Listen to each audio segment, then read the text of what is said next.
So I finally got some new gloves.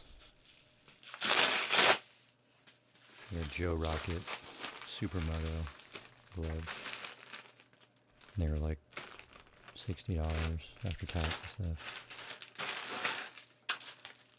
I got them from revzilla.com.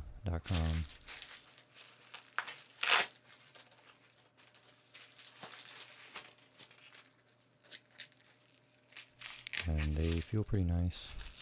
The size chart that they had there, it seems pretty accurate. They fit my hand pretty well. And I haven't ridden with them yet, but I will. But I'll ride with them, and I may check back in. I don't know. Probably not, actually. But they feel really sturdy and comfortable. Much better than the other gloves I had. These are actual goat leather and like mesh. But yeah, I'm happy with the fit, at least. As far as riding with them, I don't know yet, but I'm sure they'll be fine.